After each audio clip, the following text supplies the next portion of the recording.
What's up guys, before I start this video is not my own, but I have been given permission to upload it as of right now, so you guys can see the stuff in the background if you guys don't believe me. So no copyright checks or anything like that.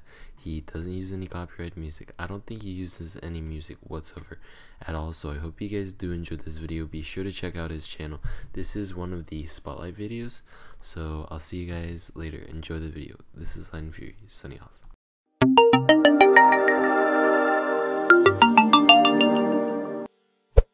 Hey everyone, hope you're having a nice day, and thanks so much for clicking on this video. This has been a long awaited, and I'm so glad I've finally released my own Bandos guide.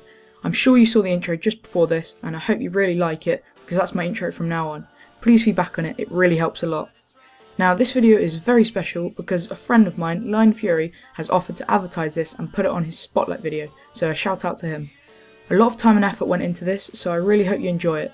Now that's enough chatting, let's get on with the guide. First slide. General Drygore, I think that's how you pronounce it, is one of the 4 massive bosses located at Godwall's dungeon on Death Plateau. He's extremely difficult to kill, so I recommend watching the whole of this guide so you know exactly what you're doing and how you're doing it.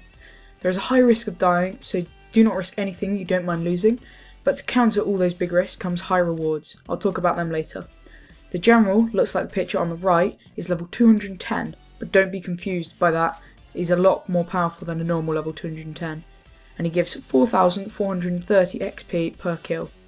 Now the minimum requirements for entering the dungeon is 60 strength and or agility and the very easy quest Troll Stronghold. The money per hour varies dramatically because it can range from 1 mil to 10 mil per hour, or even more if you get very lucky. The mindset you want while going to this boss is that you probably won't get an item because they're fairly rare, around 1 in 250. But even the common drops can add up, like his 200k coin drop and the Lantadime seeds. If you have the recommended stats and a good team that also has the knowledge that you have, then there is hardly a risk of dying at all. In fact, I've never died at Bandos, so don't worry. Now let's move on to the second slide. Now guys, the most annoying creatures and the most damaging things in the room are the general minions, which consist of 3 very powerful goblins that also have the chance to drop some of those expensive rare items that we all want. They each have a combat level of 146, and Sergeant Grimspike attacks with range. He is the most powerful. Then comes his 2 brothers, which are called Steel Will and Strong Stack. They attack with magic and melee respectively. So this gives you even more things to worry about, but don't worry, they are very easy, and we'll discuss the slaying tactics later on in the guide. Next slide. Alrighty, now we're on to the tanks info and the recommendations. Now I'm sure you know what a tank is, but if you don't, the tank is the person who takes all the damage from the boss and always attacks it first, so you probably guess he has to wear the best defensive gear. Now for being the tank, in a team you probably want to have the highest defense level out of the people you're bossing with, and you have access to a couple of million of GP for the recommended tanking equipment. If you're not going to be the tank, you may skip this if you want to, but it may be useful for future reference. Your recommended stats is going to have to be near 85 plus attack, strength and defense, so you can at least deal some damage and defend as well. But don't worry, you can give or take a few levels. 68 summoning is also a recommended stat because this gives you access to the War Tortoise, which can hold up to 20 items, but this is not necessary. You can of course tank without familiar. For the prayers, a minimum of 43 plus prayer is a skill that you have to have, so you can unlock the pray melee. This is what you want to pray when you're attacking the boss, but if you have the money and patience to get 92 prayer, this will greatly increase your chances of survival and how long you can last before banking. This is because you can use Soul Split, which is a curse, and there's many requirements for it. Now, the next point is when you start a trip and you've got your 40 kill count and you're outside the room, the tank always enters the room first so that the General Drygore attacks you, not anyone else.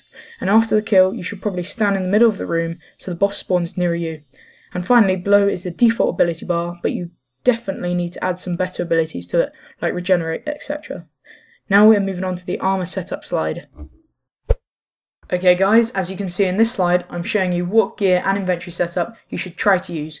The character in the top left is my character and my personal favourite setup that I've been using a lot. But you can use your own setup, and below is the most effective gear to use from high to low. Your inventory should consist of a teleport tab in the case of emergency, 1 prayer flask to renew your prayer, 2 to 4 overloads depending on how long you can last. Normally I take 2 or 3. 1 super restore, which is used for prayer, and so you can renew your summoning familiar. And finally, the rest is sharks, including your war tortoise. If you're duoing, you can stay for quite a while, and if you're trioing, you hardly use any food at all. So you might want to change the quantity of potions you bring. Now we're going to move on to the extra character slides. Okay guys, this is the next slide, and for this part of the guide, this is going to be for all people who aren't the tank. I'm calling these extras. These armor setups are meant for defense and DPS. If you're an extra, you want to try and provoke all the minions off the tank onto yourself and other extras because they can hit very hard. For being an extra, you want a decent level of 70 plus defense, and then you want around 80 plus magic for this setup. Of course there's others, but today I'm mainly focusing on the extra magic setup. 68 plus summoning for a bunyip is very useful, but don't use a war tortoise because this will be aggro on the boss, so it may start attacking you. A level of 40 plus prayer for protect missiles is really good. Well, you have to have it pretty much, but if you have 92 for soul split, that will be perfect. Now when you've finally gotten your kill count and waiting and putting up outside the boss room, you have to wait for the tank to enter first, then the extras straight after the boss attacks the tank. This is vital pretty much. When you have your first kill, pick up your juicy loots and stand at the side of the room, waiting for the spawn. This is so you don't get attacked by the general first. Below is the default ability bar from the range, melee and mage, and of course they need customizing and adding to. Personalise them to how you want. Now we're moving on to the extra setup. Now we're on to the extra setup. In this slide I'll be showing you what to wear and what to have in your inventory. The character in the top left is mine, and this is what I use when I'm an extra. Here you can see I'm using a wand and a Griffolic orb for most of the DPS I can have. Also, a little thing I forgot is to have the fire and blood runes in my inventory. Below my character is the most effective mage gear from high to low, so try to have as much as the higher tier stuff as possible. Now, this next bit you must remember, and I have failed doing this so many times and had to go back to the bank. Remember your Zamorak arrow. This is a must, otherwise you get punished by the Zamorakian minions. Also, if you're not as confident, wear a piece of Bandos armour so they don't attack you. Also, lastly, remember to bring rock climbing boots so you can climb over the obstacles, etc. The inventory should consist of a panic teleport tab for emergencies, 1 prayer flask or potion, 2 to 4 overloads depending on how long you think you can last, 1 super restore flask, 2 to 3 spare familiars, and the rest is food. Next slide. Okay guys, in this part I'm going to be showing you how to get there. Now if you've done Death Plateau, I'm sure you know how to get here. You just hop over the wall. Keep following the path until you get to another wall, hop over that, and then go through the gate. You'll see the Dad, which is a huge troll that you've probably defeated in a quest before. Just go through the gate next to him. Then you want to go northwest and enter the cave tunnel. In this cave, I'm sure you won't get lost. It's only a one-way system and takes about 10 seconds to get out of, so just go out of the other entrance. And then you end up here. You're really near Godwall's dungeon now. Okay, now you want to put on prey range because you go past loads of trolls, and then you want to hop past the boulder. And then you want to enter the Godwall's dungeon and head north towards all the goblins and the Bandos thingies. Don't go to the Bandos boss room yet. You have to get your 40 kill count first.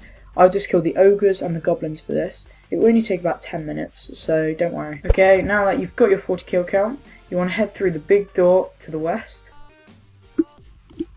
Then you just want to run all the way through here until you get to the door. Enter the door and then wait there for your team. Now, once all your team is ready and the tank's ready, you should all pot up.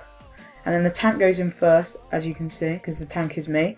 And then all the others follow in after me to start killing the boss. Now, I'll fast forward this so you can watch all my strategies and what I do. Just copy me pretty much.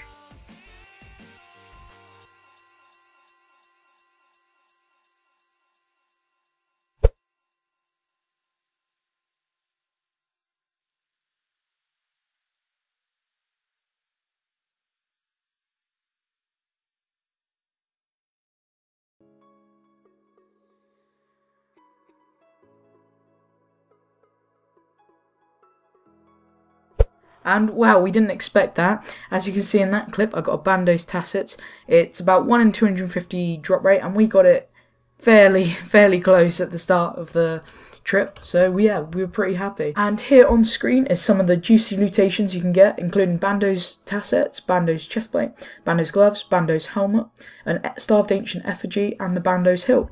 If you get any of them, I count you as really lucky, and that's a good day's work of bossing. Okay everyone, that is my Bandos guide. I really hope you enjoyed it. A lot of time and effort went into this. It took a long time making.